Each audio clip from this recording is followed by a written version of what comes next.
quedaba corto mi tiempo. Porque yo tenía una rutina de todos los días en la mañana. Yo me iba corriendo la distancia de llegar al chequeo.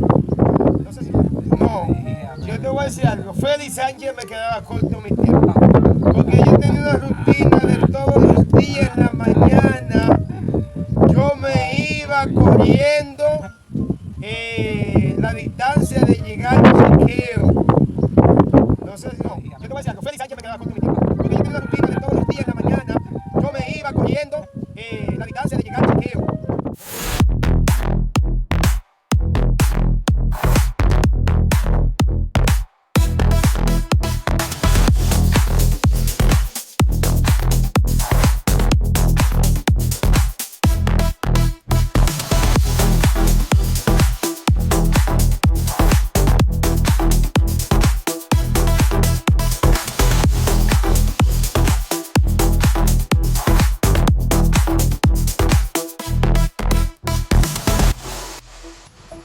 Lo que dice varón, ¿para dónde vamos ahora?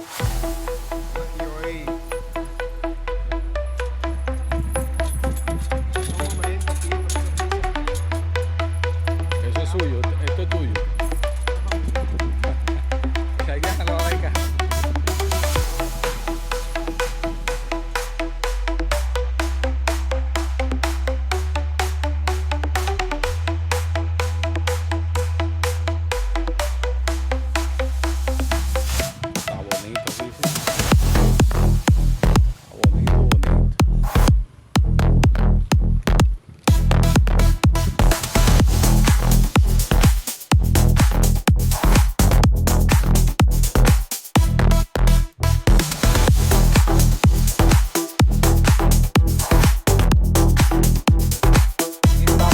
De campo con el señor José Luis Pérez Moya.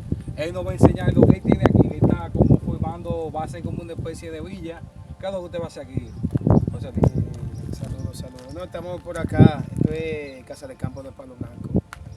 Y estos terrenos aquí son muy hermosos e infalibles.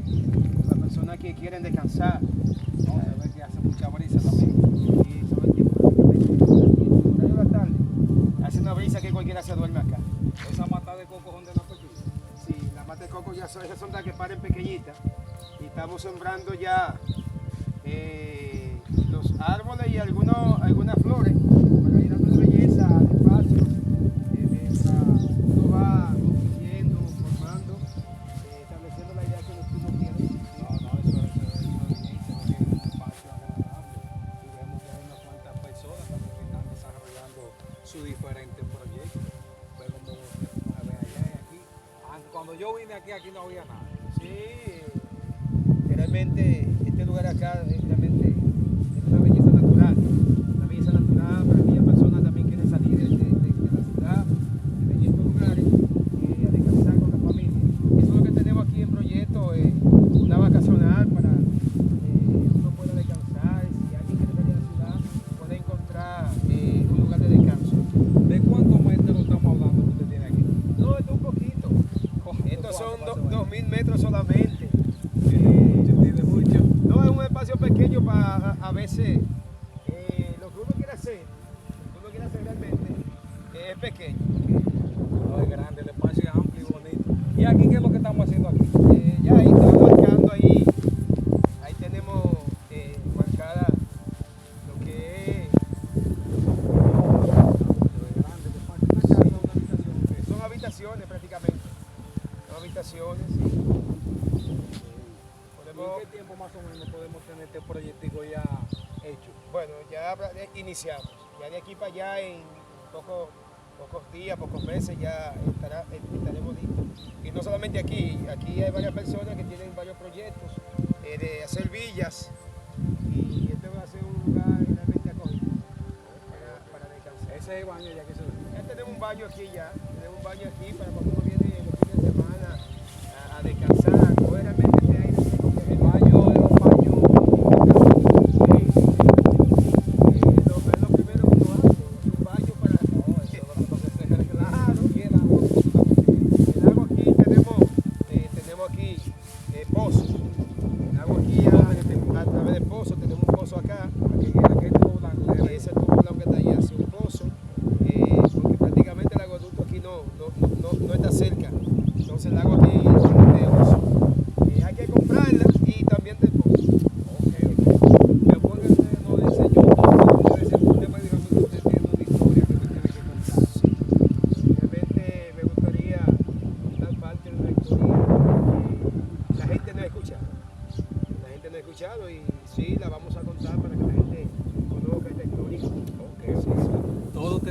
algo interesante que contar, vamos a pasar allí para que el señor Joselín Pérez Moya nos cuente su historia.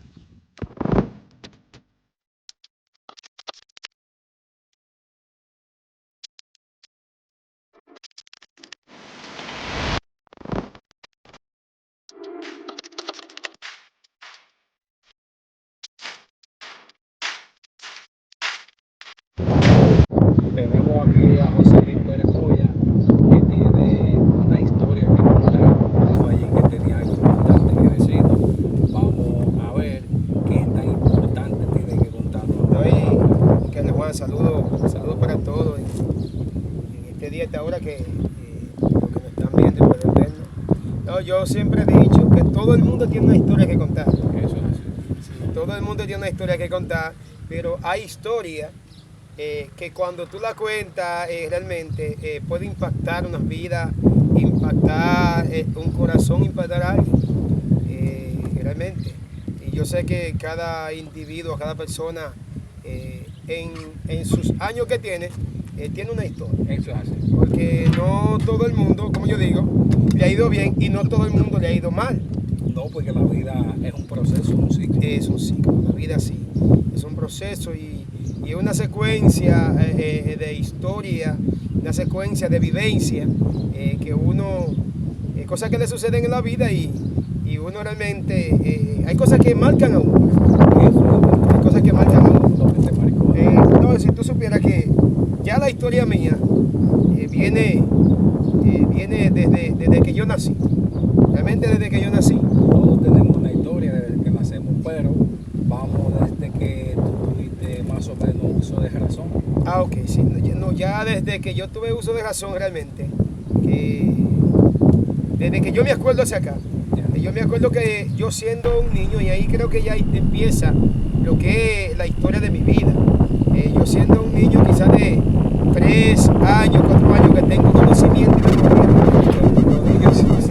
Claro que sí, claro que sí. 3, 4 años de edad, quizás 5 años, vamos a decir. Quizás 5 años de edad, no me acuerdo de edad, pero sé que era un niño. Y yo me acuerdo que yo en restauración, mi papá y mi mamá, igual que en los campos, mira, en los campos se trata de que los domingos, los fines de semana, la gente se iban, o no sé si todavía, se van de fiesta, se van para el club, se van para el centro de madre, se van para la esquina, y donde todo el mundo se junta, sí, a compartir, a beber, porque eso no realmente en los campos se bebe mucho romo. ¿Y qué fue lo que te pasó en ese? Entonces, sí, yo me acuerdo que yo a esa edad, me acuerdo que mi papá y mi mamá se fueron a un lugar con los amigos a bailar, a beber, a disfrutar de su juventud todavía que yo tenía. Yo me acuerdo que nos dejaron en casa de un tío mío, nos dejan a todos los muchachos, recuerdo a mis hermanos, primo mío, estábamos todos juntos en la casa. ¿Qué pasa? Hablo de esta historia y quizás mucha gente no puede escuchar, hay gente que no está dando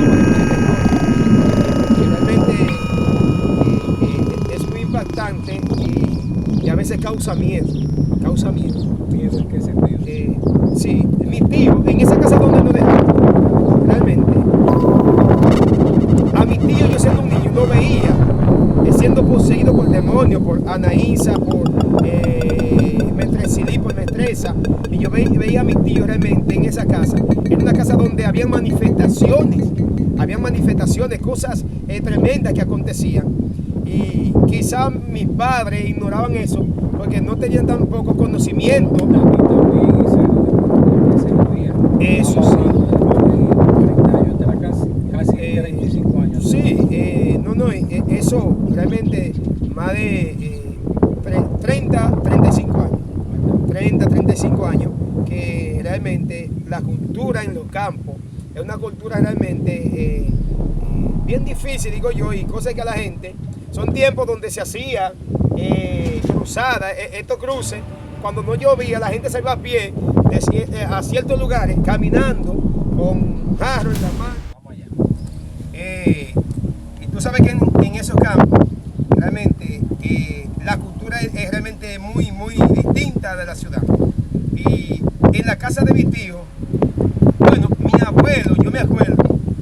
la casa de mis abuelos había, ya no hay, habían palos, no sé si tú tuviste la oportunidad de conocer, no, tú no tuviste porque tú naciste en otra cultura, en otro ambiente. Sí. Allí en la casa de mis abuelos se tocaba palo, donde se hacían ese tipo de ritos, ese tipo de cosas, donde adoraban ídolos, tantas cosas que yo veía allí. Y mi abuelo todos los días en la mañana, yo me acuerdo que se levantaba, tenía una cruz bastante alta, y se levantaba todos los días en la mañana y se arrodillaba delante de esa cruz. Y mi abuelo tenía algo que tú no tienes conocimiento de esto, y yo sé quizá alguno en el público. Oye, él tenía como un saco lleno con tierra y con muchas cosas. Cuando tú le sacas el filo a un colín o algo, todo eso que botan sí, no me acuerdo el nombre que le llaman a eso, el hierro, se lo echaban a eso ahí, eso era como si fuera un bacá, digo yo, un asunto raro, porque eso se alimentaba con cosas de eso, realmente, eso es creencia. Sí, cosas rarísimas. Y yo me acuerdo que mi abuelo tenía un paquete de cuava diciendo que venía un tiempo donde iba a venir una oscuridad, y esa cuava él le echaba con agua bendita, con tantas cosas, y realmente son cosas que van marcando la familia y la gente no se da cuenta. Y yo me acuerdo que volviendo a la casa de mi tío, que mis padres nos habían dejado, a mis hermanos, nosotros todos, en esa casa, en la noche ellos se fueron de parranda. Sí. Y en la noche, yo me acuerdo que estábamos juntos, y créeme que la casa de mi tío era una casa como misteriosa, donde se caían cosas, y cuando tú ibas no estaba nada en el suelo. Una casa realmente así misteriosa. Y cuando estábamos ahí en las noches, yo me acuerdo que hubo un espíritu, algo que entró dentro de mí, algo me poseyó, siendo un niño. Por eso es que no podemos ignorar que a los niños ven cosas, que ven esto. En ese momento, sí, cuando eso cayó sobre mí, yo me acuerdo que yo empecé a montar un altar. Ahí inicia todo. ¿Un altar cómo? Así como un altar. Yo empecé a montar vaso. Me acuerdo yo siendo un niño, empecé a montar el vaso de una gallina. Por eso te digo que yo tengo todo el conocimiento de cuando era un niño. Había una gallina. Mis hermanos dan testimonio de eso todavía. Ellos se acuerdan de esa historia todavía. Se acuerdan de eso. Y esa gallina en ese momento... ¿De qué color era la gallina? No, la gallina no me acuerdo de qué color era. Yo sé que ella puso un huevo ahí. En ese momento la gallina puso un huevo, y yo cogí los vasos, el huevo y todo eso, y empecé a organizar todo. Y yo siendo un niño, Carlos, yo empecé a adivinar. Algo vino sobre mí, y yo me acuerdo que yo le dije a los que estaban ahí: fulano está sentado al lado de fulano. Fulano le dio un botellazo a fulano. Bueno, en ese momento... Pero tú no visualizabas ellos allá en el negocio. Donde ellos estaban. Yo estaba diciendo todo lo que estaba pasando en ese lugar. Todo lo que estaba pasando en ese lugar. Y de ese día la vida mía fue marcada. Por algo negativo que yo no quería, pero que sí que mis abuelos. En ese momento, ¿cómo qué tipo de entidad tú sentiste en ti? Bueno, el asunto es yo siendo un niño, no sabía lo que estaba aconteciendo. Pero ahora después de adulto, ¿cómo tú interpretas esa situación que te pasó? Sí, bueno, yo puedo interpretar eso de que los niños no están fuera de peligro de que las tinieblas puedan manifestarse sobre ellos. Los niños son una puerta abierta a las tinieblas. Tú a veces ves que un niño llora y tú dices, quizás le duele algo, pero puede ser que el niño esté viendo algo, o que algo sobrenatural lo esté atormentando. Y entonces, ¿sí? ¿Cómo te solucionaste? Bueno, no, eso no se solucionó, sino que ya en mi vida, cuando yo fui creciendo, eso se fue manifestando. Yo me acuerdo que yo tenía muchos sueños de ser millonario, de comprar, yo siendo un muchacho joven ya donde fui avanzando, estudiando. Yo me acuerdo de que yo quería tener muchas cosas. Pero volvemos al pasado. Después sí. que cuando tú estabas en ese momento que tú adivinabas todo, ¿Qué tu familia te dijeron? ¿Qué te dijo tu papá? ¿Qué te dijo tu mamá? No. Tu abuelo, ¿qué ellos hicieron? No, como ellos andaban ahí, eso quedó entre muchachos. Yo me acuerdo así que mis hermanos le dijeron a mis padres cuando llegaron, llegan corriendo allá, de un pleito que se había armado allá, donde ellos estaban, todo como yo le estaba diciendo. Y ellos le dijeron que yo estaba adivinando todo eso, siendo un niño, realmente. Mis padres lo tomaron como si nada. O sea, ellos tomaron eso como que nada ha pasado, pero sí pasó algo. Porque aun cuando en eso de 14, 15 años, en mi vida, entonces eso que un día cuando yo era niño, Se manifestó después de... claro, ¿por qué? Porque yo empecé, cuando me acostaba, yo tenía miedo a acostarme. ¿Por qué tenía miedo? Porque yo solamente tenía 2 sueños. Carlos, yo nada más tenía 2 sueños. Uno era montado en algo como un limbo. ¿Como un? Yo podía llamarlo como un limbo. Limbo es un lugar donde no te lleva a ningún lado. Yo me montaba encima de eso todas las noches. Y nunca te hicieron pruebas. Toda la noche. Si tú tenías un problema psicológico, algo esquizofrénico, te pasó un trauma cuando No, niño. No, realmente porque yo siendo muchacho no decía nada. Yo no decía nada. ¿Cuántos años tú viniste hablando? No, yo eso lo estoy hablando ya ahora. Yo digo de niño, ¿a qué hora tú dijiste tu primera palabra? No, eso no. ¿No te acuerdas? No, eso no. ¿A qué edad tú aprendiste a hablar? No, mis padres no me han dicho eso. No me dijeron ¿No eso. te dijeron? No me dijeron ¿Y eso. por qué no te dijeron? No, son cosas que uno no tampoco pregunta, ni siquiera. No, ¿Sabes porque que más uno? o menos los niños se sabe habló a los 3 años, habló a los 4 años, porque cuando una vez tú tenías algún tipo de trauma. No. Ya el trauma mío, la situación, empieza ese día, esa noche.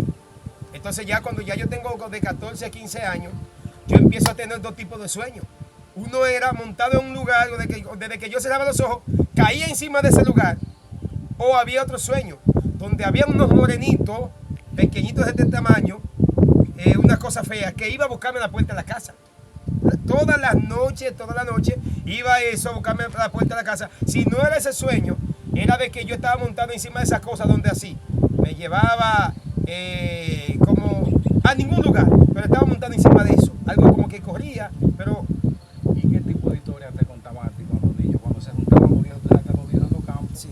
se juntan y hacen cuentos de que le pasa esto, que le pasó lo otro, los tíos hacen cuentos, tu primo, los sobrinos, y cuando tú tienes alguna anécdota de esa que te contaron, quizás la asociaste a ese tipo de trauma que tú tienes en la mente, visualizando quizás algún tipo de cuento de eso que te hicieron.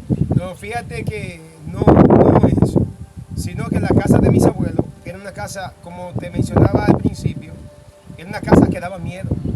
Cuando mis padres me dejaban que yo durmiera, que dormíamos en la casa de mis abuelos, yo escuchaba de noche que se caían cosas, realmente se caían trates, se caían aquello. Yo, cuando niño, yo pasé mucho trabajo porque yo dormía arropado. Toda la noche me arropaba, tiempo de quedar arropado, porque yo escuchaba cosas, Carlos. Fuiste un niño que te crían con miedo. No, no me criaron, yo me crié con miedo por lo que yo viví como niño. Lo que yo viví como niño. No te daban pena, no te daban No, nosotros no. No, mira, yo me acuerdo retrocediendo un poquito, yo me acuerdo que estando, y te hablo de esto porque hay gente que quizá ignoran esto, Carlos. Yo me acuerdo que estando mi prima, que ahora mismo está viviendo en Estados Unidos, me acuerdo que estábamos allí en casa y a ella y a mí nos mandan de noche. Nos mandaron de noche a comprar un colmado, tú sabes que los colmados allí en los campos quedaban lejísimos. Oye, y cuando nos mandan a comprar, había un pedazo que yo siempre le tenía miedo, Carlos. ¿Por qué tú le dices? Oye, cuando vayamos un día a restauración, yo tengo que enseñarte ese pedazo. Mi esposa sabe que yo he enseñado el pedazo de la grima. Oye, el pedazo del miedo. Y no era que yo solo le tenía miedo, sino que más gente lo decía. No, eso no se crea. Tú lo dices. Trauma mental, de verdad. Tú lo dices. Yo también tenía miedo cuando niño así. Pero como yo dominaba mi miedo, enfrentando el miedo. Si yo veía una silueta o algo, y yo decía, eso no es nada. Si con todo el miedo del mundo yo iba y lo enfrentaba y chequeaba, no, esos son unos pantalones que se figuran. ¿Dónde tú te criaste? Aquí. Lo que pasa es que tú no te criaste en el mismo ambiente que nos criamos No, nosotros. porque a veces le hacen anécdotas, uno le hacen No, cuentos de Carlos, diferentes no, tipos de Carlos, cosas. no, Carlos. Esto que yo le estoy contando fue que yo lo viví, no fue que me lo contaron. No, yo sé que tú lo O viviste. sea, esto yo lo viví siendo un niño. Y mira, en esa casa, cuando nos mandan en la noche, a mi prima y a mí, a comprar colmado a esa hora, porque en los campos se hace cena tarde de la noche. Sí, se come de noche. Se come de noche. Sí. En los campos se come de noche. Allí en mi casa se venía a hacer cena como a las 8, a las 9, a las 10 de la noche. Se venía a hacer cena. No porque quizás a veces no había tampoco. Y las costumbres también, la cultura. ¿Qué otro tipo de, Mira, no, yo quiero contarte esto de porque situación tú viviste allá? sí, Que fue ya comprometedora, que fue una cosa sobrenatural, que la gente no se entendía qué fue lo que pasó. sí, esto que yo viví lo vivió mi prima. Y ella te puede hablar de esto también. Que realmente eso fue algo sobrenatural. Cuando nosotros fuimos a que nos mandaron enviar de noche a comprar colmado, o a la pulpería, como le llamaban a eso, nosotros, cuando oscuro, que no se veía nada. Y cuando llegamos a ese colmado, que No fue, había luz ni había no había en los nada, campos no se ve apenas una lámpara de gas o de nada. aceite. Ya, porque así de noche en los campos. No Claro, la noche más oscura están en los campos. Bueno, eso hace prácticamente más de 30 años, puede ser hablar de 30 años, En 30 años no había de nada. no había de nada. Carlos, y cuando llegamos al colmado que compramos, que nos devolvimos, teníamos que pasar el montecito ese grimoso donde la gente tenía miedo. ¿Qué había en ese montecito? Había Mira. una bajada, una montañita, una subida, había mucha mata. Ahí había, totalmente, acuérdate que en los campos hay mucha mata todo el camino. Sí. Todo el camino. O sea, que hay sitios que no, claro, Entonces, ese pedacito ahí era grimoso y había una mata de limón, Carlos. Cuando nosotros vamos pasando, que vamos a entrar al pedacito, hay un animal de tamaño de un elefante ahí mismo, medio a medio. ¿qué tipo de animal? Carlos, pero cuando nosotros vamos, que sabemos la historia del pedazo, que vemos ese animal medio a medio, donde la gente le tiene grima, le tiene temor hasta los adultos. ¿Qué hicimos? No, porque a veces el miedo se magnifica. No fui yo solo que lo No, es que vi. el miedo se transmite. Pero si espérate. tú tienes miedo a una situación y toditos tenemos miedo, y por ahí es el lugar de miedo, cualquier tipo de sombra que tú veas, tú la magnificas. No, Carlos, espérate. Lo que yo estoy viendo, está viendo ella. No, porque el miedo se transmite. Ah, El miedo no, se no, transmite. no, no, no, no, Sí, no, no, Francis. no, no, no. Ahora, cuando nosotros nos devolvimos de ahí corriendo, corre, llegamos a la casa de un señor, me acuerdo, bueno, ya está muerto, llamado Darío, le llamaban Darío. Cuando él sale con nosotros a llevarnos, no había nadie en el camino, Carlos. No, Carlos, porque no tenía miedo. Carlos, no es que no tenía miedo, no había nada en el camino. Ahora, eso no pasó a nosotros, una historia real. No, eso te pasa. Oye, ¿Cuántas veces no salía yo corriendo de la colonia cuando vimos la película de Andrea, cuando salió en ese tiempo, que nadie podía quedarse y la luz se iba, que tú veías la película en una casa de esa, y cuando tú salías corriendo, todo, tú pensabas que era una vaina que te caía atrás y te perseguía. Y cuando tú llegabas a tu casa, tú te metías abajo de la sábana y no querías salir de ahí. Carlos, Porque es así. no, viejo, no, está el miedo se bien, pero magnifica. que tú te criaste en un ambiente donde había televisión, no nacimos. Yo he visto mucha gente Y que nos se criamos, montan. pero- Oye, pero- y he visto fiestas de pan, he estado en fiestas de pan. Ah, tú estás en en Los fiestas de Miches, pan. he visto mujeres que se montan Sí. di que en Anaísa y se van di pues que tú en lo el has visto. suelo di que como 6 pies. Tú lo has visto, no es que ellas quieren, es que está sucediendo. No, a veces son traumas No, psicológicos. no es psicológico, Carlos. Esos no son traumas psicológicos. Ahora, yo no quisiera que a ti o a un hijo tuyo le pase eso. No, quizás a mí no, porque Mira. ya yo tengo otra perspectiva, No, otro tipo de es que, mentalidad. mira, el mundo que estamos viendo hoy y aún la brujería y hechicería ya se ha materializado en otro ambiente y ya, y ya no se está manifestando igual que como se manifestaba antes. No, lo que pasa es que la gente despertó, hay más gente que sabe más vaina y a veces tú no entendí una cosa antes y ahora la entiendes. Sí, Y pero así. yo te voy a decir algo, eso yo lo viví. Yo no puedo No, decirte eso a ti, sí, eso- yo no puedo decirte a ti que eso fue, eso yo lo viví. No, yo sé que tú lo Eso- viviste. eso yo Y viví. fue parte Ahora- de tu historia, de tu Claro, vida. y yo te voy a decir algo. A causa de eso yo me enfermé. Yo me acuerdo de que yo empecé a correr atletismo. Yo me acuerdo, yo era atleta. En mi tiempo yo era el mejor, el más cotizado en Dajabón. Yo me acuerdo y tengo la historia ahí, de momento, donde yo estaba compitiendo. Eso me marcó a mí por mucho tiempo, hasta ahora. Yo estaba compitiendo en una carrera. Bueno, una de mi primer campeonato ganado, fue que yo estaba compitiendo con otras escuelas y yo era el relevo, estábamos compitiendo en relevo. Yo era el último para entregar la antorcha. ¿Y dónde fue eso? Eso se hizo en el play llamado Antiguo Carti, no sé si todavía le llaman así. Sí, entonces yo era el último y yo me acuerdo que el que iba detrás de mí, me acuerdo que para ese tiempo creo que era el Simón Bolívar, que era más cotizado, tuvo que devolverse porque no me alcanzó. Yo llegué primero, pero me acuerdo que en una de esos campeonatos, ese campeonato se hizo a nivel de la región y el campeonato era en el parque, era a nivel de la ciudad.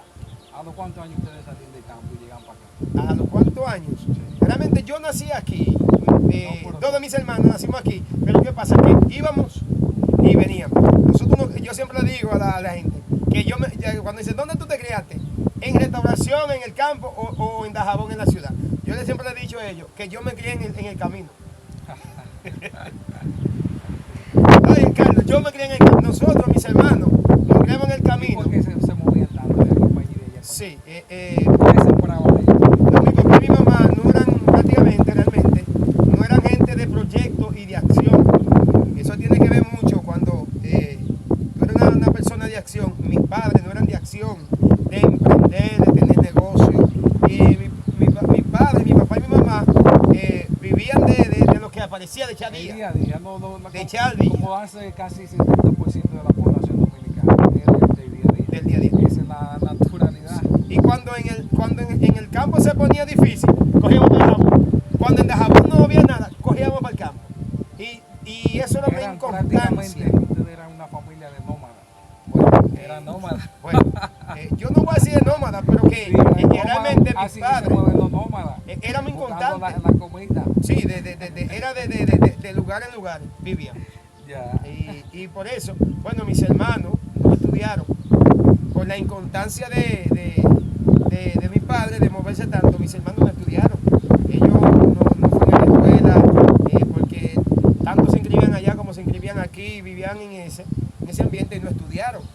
Yo vine a estudiar ya después, que yo mismo decidí estudiar y terminar mis estudios, pero no fue que realmente mis padres se ocuparon de eso por la inconstancia. No, porque no había cultura y tampoco en Cultura. ese tiempo no había posibilidad de tanta profesión y de tanta vaina. Eso La gente no es. estudiaba porque no había tanta vaina que ejercer. Claro. Simplemente era agricultura. y campo, Agronomía, ya. agronomía. Eso era lo que había. Sí. Agronomía y la gente lo que aspiraba era eso. Ya. Como era agricultura, todo el mundo aspiraba a agronomía. Realmente, yo aspiraba a ser agrónomo en Ya, ese todo el tiempo. mundo quería ser agrónomo en los tiempos de antes. Era lo único que había. Ya. Sí, realmente que sí. Y quizás también por eso, pues mis hermanos no estudiaron prácticamente, no, ninguno estudiaron. Ya. Ellos ninguno estudiaron. Sí. Y realmente, yo me acuerdo, Carlos, que para volverte a lo de, ya cuando yo quise tener varias cosas, que tenía sueño de ser aquello, que me acuerdo que yo caí enfermo, antes de caer enfermo, yo me acuerdo que yo tenía una rutina de deporte. ¿Y qué te encontrarán en los médicos? No, mira, yo te voy a hablar un chingo más adelante. Porque quiero hablarte de esta carrera, porque esta carrera me marcó. Y esta carrera me marcó y yo quiero hablarte un poquito realmente de eso, de ese tiempo, de cuando yo me enfermé. Cuando estamos, Carlos, en la carrera, que estamos ya en la posición para salir, yo me acuerdo que yo era número uno, no había otro como yo. No había otro que corriera como yo en mi tiempo. No, yo te voy a decir algo. Félix Sánchez me quedaba corto en mi tiempo. Porque yo tenía una rutina de todos los días en la mañana. Yo me iba corriendo la distancia de llegar al chequeo. No sé si son cuántos 10 kilómetros. Yo corría 10 kilómetros todos los días. No, son 3 kilómetros. 3 kilómetros. Son 3. Son 3. Y venidas son 6. 6 kilómetros. Bueno, yo corría 6 kilómetros todos los días. Esa era una rutina que tenía yo de hacerlo. Y yo me acuerdo que la batata mía de los pies realmente era algo exagerado. O la disciplina que tenía yo del atletismo. Yo amaba ser atleta. Yo me acuerdo que en esa carrera yo estaba adelante. Estábamos adelante para salir. ¿Y qué pasó que tú no desarrollaste? No, mira, yo esa carrera a mí me trastornó. Porque cuando estamos en la carrera, yo no tenía un guía. Yo no sabía por dónde iba la ruta. cierto es que cuando salimos adelante, había uno de los muchachos que... compartía con gente chiquitica, era. No, Carlos. Tú sabes que entre todas las escuelas escogen los mejores para correr. Ya. No, porque tenía potencial, tenía la fuerza. No, la vaina. yo me cotizaba como el mejor en atletismo. Mira, yo cuando salimos, yo iba adelante siempre. ¿Qué pasa? Que como el que iba guiándome, que iba en una bicicleta adelante corriendo, no sabía por dónde era, me guió por un camino que no era, y el camino era antes. Ya, Había una calle que había que entrar, pero yo seguí corriendo porque el que me iba guiando no sabía. ya. Entonces, desde ese momento acá, yo prácticamente quedé frustrado con eso. Yo me Porque enfermé. no ganaste, porque tú sabías que tú tenías la posibilidad de ganar. No, toda la posibilidad de ganar primer lugar en ese campeonato. Y no se te dio. Y no se me dio, era un campeonato regional, donde se estaba compitiendo ahí. Yo iba en primer lugar. Yo iba en primer lugar, una historia que nadie lo sabe, o una historia que aún el profesor de educación física ignoró todo eso. No se dio cuenta de nada. ¿Y cuál era el premio que ganaste? Yo me acuerdo que siempre le daban sus medallas, realmente. ¿Tú querías una medalla? No, y que yo amaba eso. Ya. Uno amaba eso y tú como Como joven, con sueños. sí, y como buen atleta, realmente iba a seguir compitiendo con pueblos y pueblos, con las ciudades. Y yo estaba preparado para competir, Carlos, con otras ciudades. Yo sí. Y tú por ese momento no seguiste, te frustraste. No, yo prácticamente casi abandoné el deporte porque cuando tú sabes que vas a ganar y que otro te está guiando por un camino que no es, y eso puede servirnos también hoy en día a nosotros, Carlos, que tú dejarte guiar por alguien que no sabes el camino, Ya. es un problema. Ya. Tú no puedes seguir a alguien que no sabe hacia dónde va. Y yo también puedo decirle a jóvenes hoy que no se dejen guiar por gente que no saben hacia dónde van. Es así. Tú no puedes coger a una persona, caminar con gente fracasado, que han fracasado, que no han estudiado, que no saben el camino, cuál es el camino que van a Que escoger. no te aporta nada. No que aportan nada. simplemente viven dando la rueda de hámster en el mismo lugar, y te le pasan 15, 20 años nomás y no avanzan. Sí, sí, viviendo encajado. Entonces, Ya. realmente es una historia que a mí me marcó.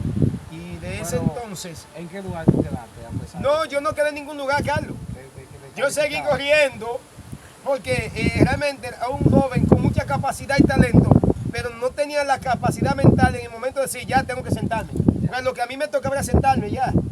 Yo seguí corriendo. Y yo no sabía en qué lugar yo estaba.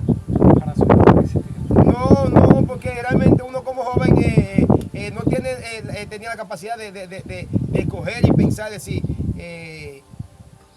ganaste o perdiste o ya, o siéntate, que no va para ningún lado. Pero como yo amaba tanto el deporte, el atletismo, sí, realmente de ese tiempo eso me marcó realmente. A mí me marcó por eso. Pero en ese entonces, Carlos, yo con muchos sueños, me acuerdo que me inscribí a una escuela de disciplina de taekwondo, donde iba eso. Me acuerdo que Tú terminaste el bachillerato, ¿verdad?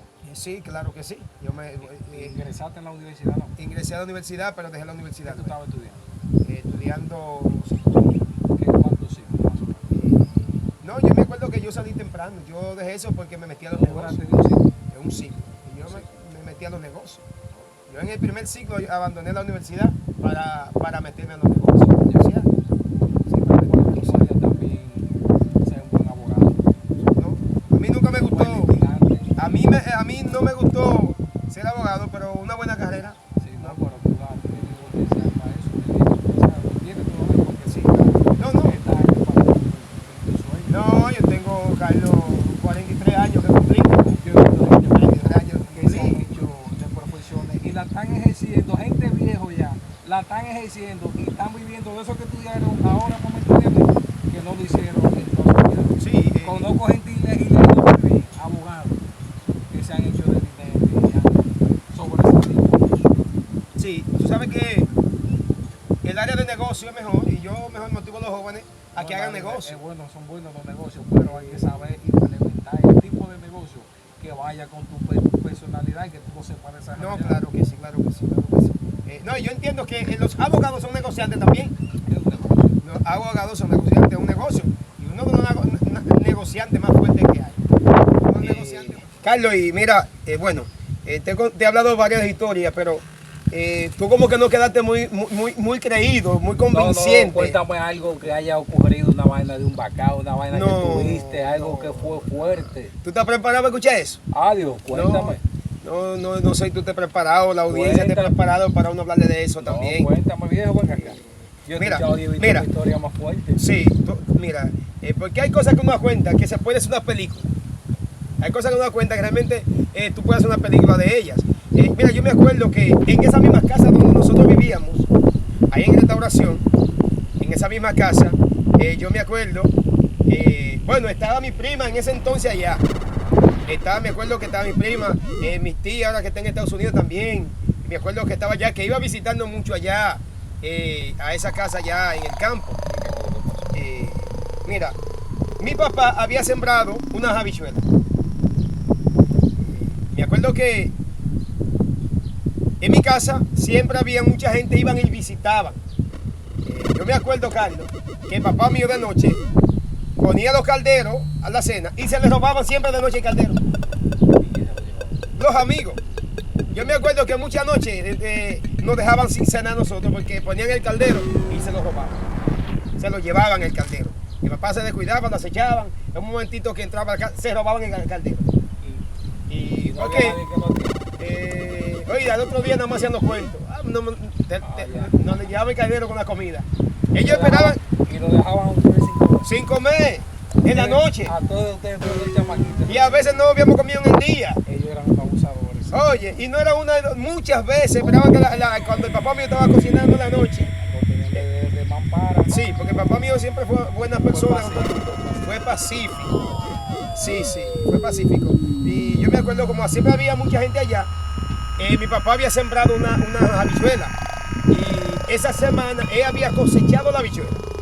Y cuando tenía la carga de habichuela ya, que tenía que venderla, yo me acuerdo que estaba el tío mío llamado Roberto allá en casa.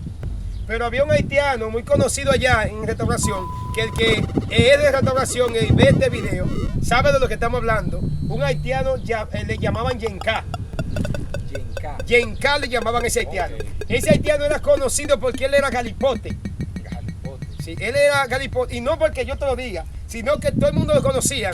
Él te decía a ti, vamos para Dome Cabrera. Él te decía a ti, yo te espero allá. Tú te ibas adelante y él te esperaba allá. Tú cogías y te montabas en el motor, en la bicicleta o en el carro. Y cuando tú llegabas lo encontrabas ahí sentado allá. Y no cosas que yo te lo digo. Eso lo contaban los que en ese tiempo, porque yo era un muchacho, un niño en ese tiempo. Pero yo me acuerdo de esa historia que el día que mi papá cortó la habichuela, que tenía la habichuela, que estábamos en la noche allá, yo siendo un niño, me acuerdo, que estaban jugando, estaban hablando, se hizo tarde, yo creo más de las 10 de la noche, que cuando nosotros nos íbamos a acostar, saben que en los campos a veces se acuestan tarde. Cuando nos íbamos a acostar, que nos acostamos, que el haitiano se despidió que se iba, me acuerdo yo como ahora mismo, cuando cierran la puerta que nos acostamos, en el momento, encontramos, se escucha ese abriendo la puerta porque estaba dentro de la casa, no me acuerdo si ya había entrado. Lo cierto es que cuando mi papá se levanta y mis tíos que están ahí, gracias a Dios que mis tíos ese día habían amanecido en mi casa. Ustedes vivían en la misma casa de la vieja.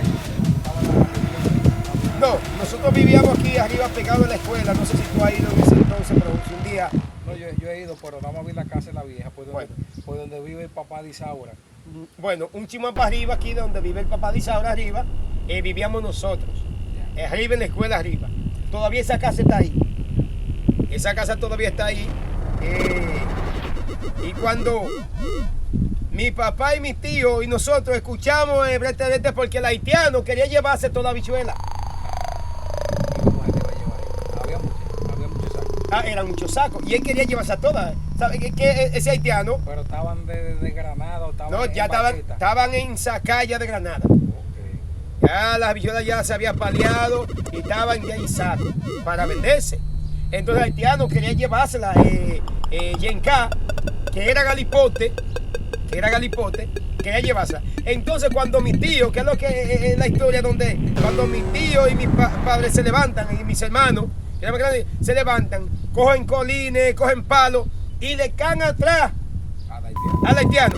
El haitiano se convertía en burro, se convertía en caballo, se convertía en perro. Ellos nomás hacen la historia de todo el juego, porque ese haitiano jugó con ellos. Ese haitiano jugó con ellos, convirtiéndose en animales. Y no le dicen nada. No dicen nada. ¿Y qué es lo que le van a hacer? Y al otro día, ¿cómo estaban las familias? No, que al otro día el haitiano yo oía lo que estaba era riéndose con ellos, porque sabían lo que había acontecido. Porque el haitiano se fue en la noche y se despidió para irse, pero él quería robarse la bichuela. Y realmente en los campos, Carlos, pasaban, ya no, porque te digo, las cosas han cambiado mucho, pasaban cosas realmente impresionantes. Y yo como niño en ese tiempo, yo vi muchas cosas realmente que son impresionantes, que se puede hacer una película con ellos. La República Dominicana ha vivido de todo eso, ha vivido de la historia de Novacá, diferentes tipos de acontecimientos que pasan momentáneamente. Sí. No, y no es que realmente eso sí existe, Carlos, sí existe, eso sí existe. Yo te voy a ser sincero, yo mismo no creo de que nada de eso, pero tú sabes que esa es la cultura dominicana y el dominicano cree lo que cree. Vamos a dejar esta pequeña de Francis, vamos a concluir. Espero que les guste este tipo de contenido. Si les gusta, vamos a seguir haciendo este tipo de reacción. Y vamos a invitar a Francis para que nos cuente más, porque tiene más que contar. Hay más que contar porque falta parte de la historia de cuando los sueños y lo que aconteció. Luego me enfermé. Vamos a hablar de algo en eso en otra entrevista, Carlos, que hagamos. Pues ya tú sabes. Sí, así que gracias por la invitación. Está bien.